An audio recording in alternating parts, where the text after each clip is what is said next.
નમસ્કાર, આપ જોઈ રહ્યા છો નેશન પ્લસ ન્યૂઝ. હું છું આપની સાથે હેતલ ભગત.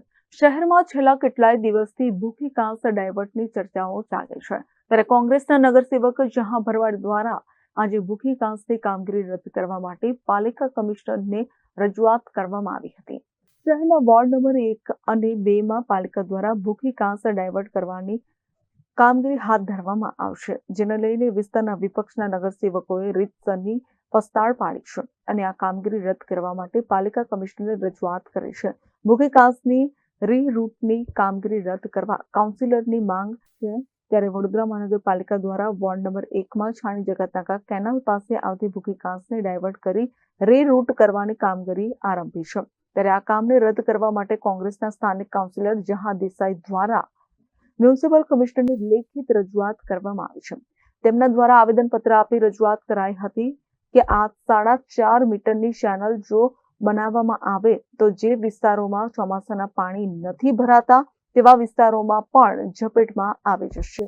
ટીપી 13ની સમગ્ર સોસાયટીઓ છાણી જગતનાકાથી નવા યાર્ડ રોડ પર આવેલ નતાશા પાર્ક 1 અને 2, મારુતિ ટાઉનશીપ, પુષ્પક પાર્ક, પ્રભુ પાર્ક, આસોપાલવ, માઇક્રોપાસ, સૂર્યનગર, પાવન પાર્ક જેવી અસંખ્ય સોસાયટીમાં પાણી ભરાશે.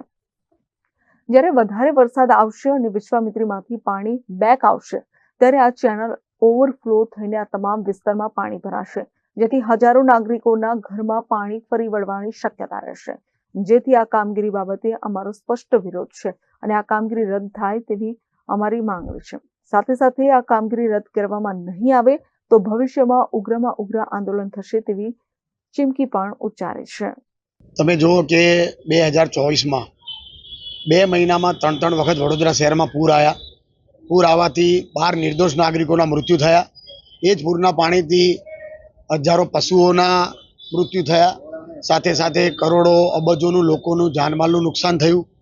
હજી સુધી આ પરિસ્થિતિમાંથી બહાર નથી આવ્યા. ત્યારે જે રીતે કોર્પોરેશન દ્વારા વિશ્વામિત્રી વાઇડ કરવાનું કામ, તળાવોને મોટા કરવાનું કામ જે ચાલી રહ્યું છે, એમાં સાથે સાથે એક કામ અમારા વિસ્તારમાં ભૂખી કાંસને રીરૂટ કરવાનું લાયા છે.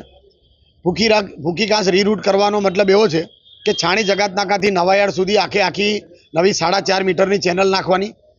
એ ચેનલ નાખવાથી જે વિસ્તારમાં પાણી નથી ભરાતા, તમે જુઓ કે છાણી જગતનાકાની આજુબાજુમાં ટીપી 13નો વિસ્તાર, છાણી જગતનાકાની આજુબાજુની સોસાયટીઓ, નવાયાર્ડનો વિસ્તાર, આ જે વિસ્તારો છે એ વિસ્તારો મેઇન રોડ કરતાં 2-3 મીટર 4 મીટર ઊંડાણવાળા છે. જો આ રીરૂટની કામગીરી કરવામાં આવે તો આ બધા વિસ્તારોમાં ફરીવાર ચોમાસામાં પાણી ભરાઈ જશે. જે જગ્યાએ પૂર નથી આવતું ત્યાં બધે પૂરની પરિસ્થિતિ સર્જાશે. સાથે સાથે હમણાં જ નવા રોડ જે બનાવ્યા છે, જેવો કે ગૌરવ પથ 21 કરોડના ખર્ચે બનાવ્યો છે, હજી એનું કામ પણ ચાલે છે. પંડ્યા હોટલથી લઈ અને ફતેગંજ પોલીસ સ્ટેશન સુધીનો રોડ 6 થી 7 કરોડના ખર્ચે બનાવ્યો છે. તો આ બધા રોડો પણ તોડી નાખવાના. આ કામગીરી કરવાનું ચાલુ કરશે એટલે આ બધા રોડો પણ તૂટી જશે, એટલે કરોડોનું નુકસાન ફરી કોર્પોરેશનને થશે. સાથે સાથે આ કામગીરી કરવાથી છાણી જગતનાકાથી લઈને નવાયાર્ડ સુધીના રસ્તા પર જે પણ સોસાયટીઓ આવે છે, જેવી કે Chistiyanagar, Suryanagar, Prabhu Park, Param Park, Pushpak Park, Pavan Park, Santoknagar, આ તમામ સોસાયટીઓ, Maruti township, Natasha Park 1, Natasha Park 2, આ તમામ સોસાયટીના રહીશો 100% પૂરની પરિસ્થિતિમાં આવી જશે. નવાયાર્ડની નીચે જે 4 મીટર ઊંડાણવાળો વિસ્તાર છે, તમામ વિસ્તાર ડૂબી જશે. એટલે આ કામગીરી તાત્કાલિક રદ કરવામાં આવી અમારી માંગણી છે. આની માટે અમે ખૂબ જ લડ્યા છીએ, સામાન્ય સભામાં પણ લડ્યા છીએ, મેયરશ્રીને પણ ધ્યાન દોર્યું છે, કમિશનર સાહેબનું વારંવાર ધ્યાન દોર્યું છે, પરંતુ અમને ખબર પડી છે કે આનો વર્ક ઓર્ડર આપી દેવામાં આવ્યો છે.